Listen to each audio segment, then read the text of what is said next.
Je me suis toujours dit que le bonheur c'était une vie sans écran et sans réseaux sociaux, mais le problème c'est que j'ai beau faire attention, je passe beaucoup trop de temps dessus. En fait, je te dresse un peu le tableau, moi c'est pas vraiment Insta le problème, j'ai pas Twitter, ni Snap, ni TikTok, en vrai je me sens déjà trop vieille pour ça. Mon problème c'est YouTube. Je regarde pas Netflix, je regarde YouTube. Je suis tout de suite tombée dedans, genre à 13 ans j'avais filmé une espèce de tuto make-up, mais j'avais jamais osé le poster. Au final c'est seulement à 25 ans que j'ai décidé de créer moi aussi du contenu. Sauf que du coup, en plus de regarder des vidéos, je me suis mise à monter sur mon ordi, donc encore plus de temps devant les écrans. Et puis qui dit chaîne YouTube dit compte Insta qui va avec, poster des photos, etc. Bref, t'as compris que ça commençait à faire beaucoup. C'est passé crème un temps, puis les migraines et angoisses sont arrivées, donc je me suis dit un jour stop. Et si je me faisais une petite semaine sans écran? Dans cette vidéo, du dimanche 18h au vendredi 18h, une petite semaine de travail, t'as capté, je n'avais accès à aucun écran, ni téléphone, ni ordinateur, ni télé, seulement ma petite liseuse, mais c'est pas un vrai écran. N'hésite pas à t'abonner pour me soutenir et à liker. Bon visionnage. Petit pyjama, petit kiki sur la tête, et je viens de passer une journée entière devant les écrans. Bref, du coup on est dimanche, il est 18h et je m'apprête à couper mon téléphone. C'est bon, il s'est éteint. Je vais également éteindre ces deux écrans là, donc tu vois bien que c'était journée full écran aujourd'hui. Hop, ça dégage. Ça y est, ça s'éteint. Je t'avoue que je suis un petit peu stressée, comme je suis à l'étranger. J'ai mon côté un petit peu parano et un petit peu à me faire des films. Est-ce que s'il se passe quelque chose en France avec mes parents ou je ne sais quoi, est-ce que s'il y a une urgence, est-ce que je pourrais être au courant? Je serai absolument pas joignable. J'ai quand même par nécessité envoyé le numéro de ma propriétaire à mes parents. Machinalement, j'ai pris mon téléphone et j'ai voulu l'allumer. Ça ne va plus, il va falloir que je le range quelque part. Avant chaque expérience, on a des attentes. Du coup, je me suis un petit peu posé la question de quelles étaient mes attentes par rapport à cette semaine sans écran. J'espère pouvoir plus lire, me sentir plus relaxée, avoir un petit peu moins de migraines. J'aimerais aussi que cette semaine m'apporte plus de temps pour faire des choses simples, comme par exemple méditer. Et pour finir, j'aimerais bien me reconnecter à moi-même, mon environnement, mes sensations, à l'instant présent en fait. Parce que oui, finalement, quand t'es devant un écran, t'es sur des réseaux sociaux, t'es censé être plus connecté, mais en tout cas, tu es connecté à tout sauf à toi. Donc voilà mes petites attentes pour la semaine. Bon, du coup, je t'avoue que là, je sais plus trop quoi faire. J'étais devant la télé toute la journée et bah du coup je n'ai plus d'écran, donc qu'est-ce que je vais faire? Je vais me préparer un petit peu pour me mettre dans le lit tranquille et puis lire plusieurs heures avant d'aller dans les bras de Morphée. Bon les gars, je suis actuellement dans mon lit, crois-le ou non, mais je suis angoissée. C'est-à-dire que j'ai des symptômes physiques d'angoisse de la semaine qui s'apprête à venir sans écran. Serait-ce des symptômes de manque? Déjà. J'espère quand même que ça va se calmer vu que le but de cette semaine c'est de se relaxer. On se retrouve demain. Bisous bisous.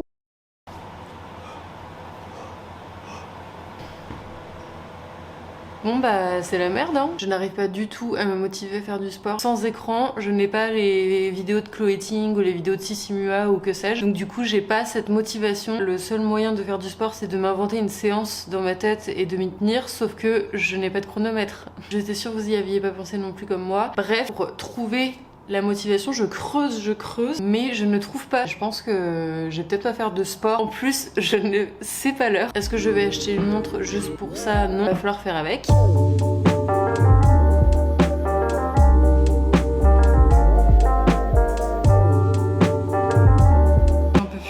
Des heures que je suis sur mes révisions en temps normal. Quand j'ai envie de me prendre une petite pause, je me mets sur le canapé et puis je scrolle un peu, je me regarde une petite vidéo. Et là, je ne sais absolument pas quoi faire pour me détendre et faire une pause. Je pourrais lire, vraiment quand tu lis pour moi, tu te mets vraiment dans un univers. Je me vois mal en fait faire une pause de 10 minutes pour lire quoi. Mais bon, peut-être que c'est ce que je devrais faire en fait. J'ai un peu le moral dans les chaussettes là, je me dis est-ce que je vais réussir? Enfin, oui je vais réussir c'est sûr parce que bah, c'est un challenge que je me suis donné, mais j'espère que ça va pas non plus être un truc horrible.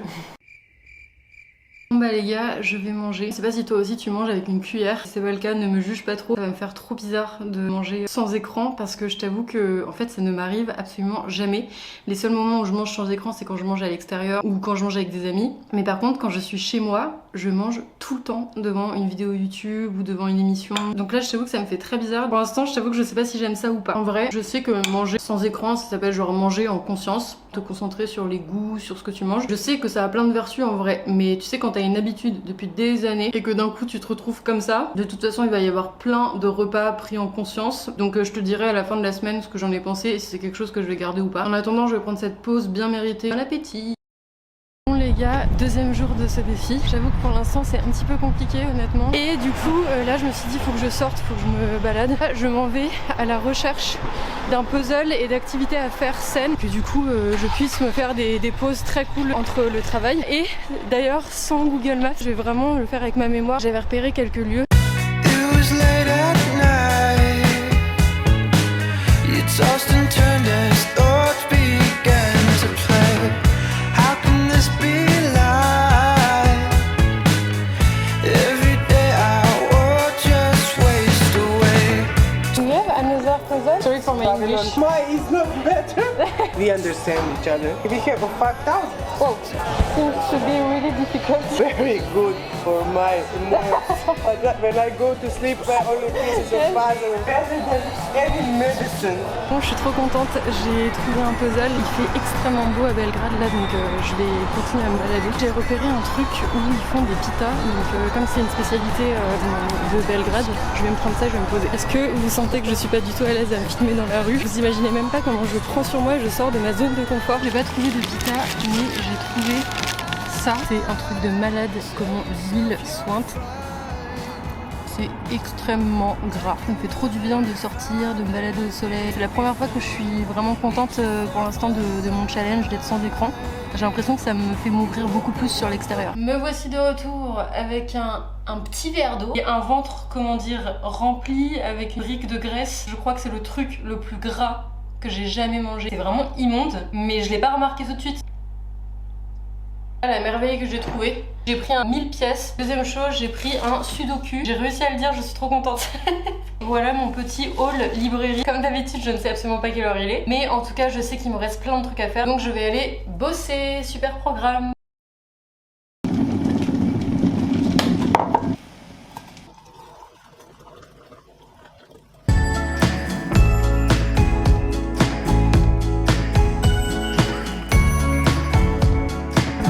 C'est le troisième jour de ma semaine sans écran. J'ai été hyper productive ce matin, comme franchement les 3 derniers jours, honnêtement plus que quand j'ai les écrans. Là j'avais vraiment envie de sortir, donc du coup je pense que je vais me faire une petite expérience. Oula, tu me vois plus du tout là. Je vais aller au restaurant, mais du coup ça va être juste mon intuition et selon mon envie, parce que je n'ai pas du tout Google Maps. Normalement je regarde toujours les notes des restaurants, donc c'est vrai que c'est pas très intuitif. On va voir ce que ça va donner, dans quel restaurant je vais me retrouver. J'espère juste que ça va pas être trop cher. Malheureusement, c'est vraiment quelque chose que j'ai remarqué de manière répétitive dans ma vie. Je suis toujours attirée par le plus cher, mais je fais même pas exprès. Donc là, j'espère juste que je vais pas me retrouver dans un restaurant gastro. Et voilà quoi, c'est parti. Et il pleut comme vache qui pisse, comme on dirait chez moi en Normandie. I would like spaghetti with truffle.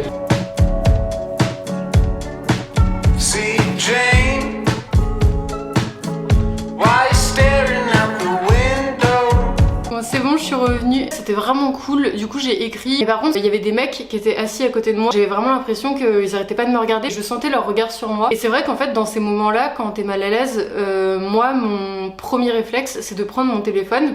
Et là du coup j'ai eu ce réflexe là et je me suis rappelé que je l'avais pas. Le fait de pas avoir mon téléphone, bah ça me fait clairement affronter la situation avec sérénité et réagir comme je devrais réagir normalement quoi. Ça m'a fait réaliser que mon téléphone c'était pas seulement quelque chose qui me coupait de la réalité, dans le sens je plonge dans un autre monde qui est le monde virtuel à travers les réseaux sociaux, blablabla. Ça me coupe aussi de la réalité, dans le sens ça me coupe des émotions et des réactions que j'aurais habituellement sans cette barrière protective de mon écran. Donc là bah j'étais un petit peu mal à l'aise, mais c'est très vite passé. Donc bref, j'ai passé un trop bon moment. Et ça c'est un truc que j'aurais peut-être pas fait instinctivement, de me prendre une pause dans mes révisions en allant au resto comme ça. En plus c'était intéressant parce que j'ai vraiment fait à l'instinct. Du coup je me suis pas ratée, je suis trop contente. Mais ça en plus je me souviens qu'il y a pas si longtemps, il y a à peu près, je sais pas moi, 6 ans, pendant mon premier voyage avec Stéphane à Amsterdam, on ne regardait jamais les notes des restaurants. On se baladait pendant des heures dans les ruelles et on s'arrêtait au restaurant qui nous disait bien. Et ça c'est un truc que je fais plus du tout maintenant. Je regarde systématiquement les restaurants avant de partir. Donc voilà, bref, j'arrête pas de parler des fois, mais je suis une pipelette, je suis intarissable. 4e et avant-dernier jour de ce challenge. J'ai magnifiquement bien dormi comme ces derniers jours là, c'est vraiment un truc de ouf, je dors comme un bébé. Je me sens carrément reposée tout ça, même si hier soir j'ai eu un coup d'angoisse et de stress, un peu comme ce matin, genre je me suis réveillée avec une boule dans le ventre. Et je pense que c'est lié au fait que je suis quand même une grosse angoissée. J'ai toujours l'impression qu'il y a genre le ciel qui va me tomber sur la tête. Le fait que pendant une semaine je n'ai aucune nouvelle de l'extérieur, sachant que je suis à l'étranger. J'ai toujours l'impression que c'est pile pendant cette semaine qu'il va se passer un truc super grave, que je vais pas être au courant. En plus c'est une peur qui est complètement irraisonnée parce que justement j'ai pris la précaution d'envoyer un numéro d'urgence. Mais c'est très bizarre parce qu'en fait quand t'es coupé complètement comme ça, tu sais pas du tout ce qui se passe. C'est-à-dire que là je n'ai aucune nouvelle de l'extérieur, sachant que je suis à l'étranger, donc ça rend l'expérience encore plus bizarre. Bon bref, je vais me lever, faire mes petits trucs et on se retrouve après.